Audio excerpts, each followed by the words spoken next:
सभी ने राम राम। महाशिवरात्रि की बहुत बहुत शुभकामनाएं। आज प्रदोष का व्रत भी है, महाशिवरात्रि का भी है। दो व्रत हैं जो दोनों के व्रत के इकट्ठे पड़ रहे हैं। व्रत तो वैसे एक के लग गया करे, लेकिन दोनों करे जाएंगे। जैसा भी हो भगवान की इच्छा।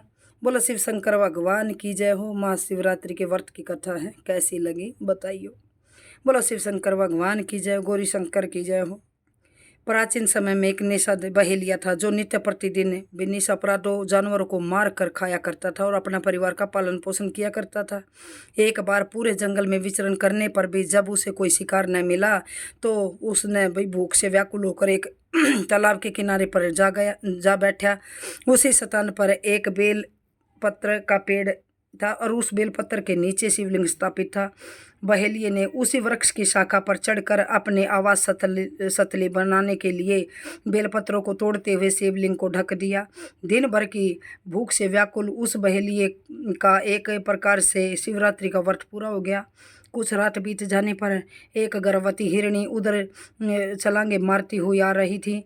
व्याघ्र उसे मारने को तैयार हो गया। झिझकती व्याकुल हिरणी दीनवाणी में बोली, हे व्याघ्र, मैं अभी गर्भवती हूँ, प्रसव वेला समीप है, इसलिए इस समय मुझे मत मारो। मैं प्रजनन क्रिया के बाद शीघ्र ही आ जाऊंगी।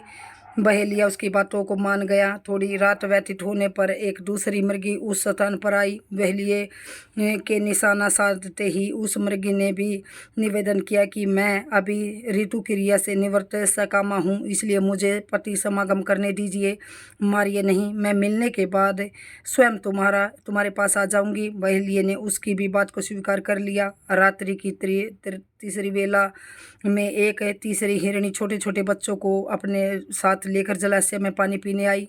बहेलिये ने उसको भी देखकर धनुष बाण उठा लिया। वह बोली, हिरणी बोली बहुत ही दया भाव से बोली कि हे व्याघ्र, मैं इन अपने बच्चों को हिरण के पास छोड़ आऊँ और मैं छोड़कर वापस आ जाऊंगी, तब मुझे मारकर खा लेना। बहेलिये ने दीन वचनों से प्रभावित होकर उसे भी छोड़ दिया। प्रातःकाल के समय एक बहुत ही बलवान हिरण उसी सरोवर पर आया। बहेलिये ने पुनः अपने स्वभाव अनुसार सर शयान भी धनुष बाण उठाया।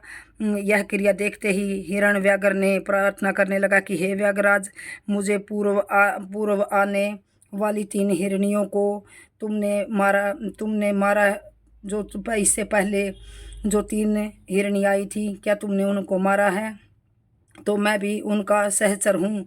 हिरण की करुणामयी वाणी सुनकर बहेलिये ने रात भर की बीती बात सुनाई तथा उसे भी छोड़ दिया गया। दिन भर उपवास, पूरी रात जागरण तथा शिव प्रतिमा पर बेलपत्र गिरने के कारण बहेलिये में आंतरिक सुचिता आ गई।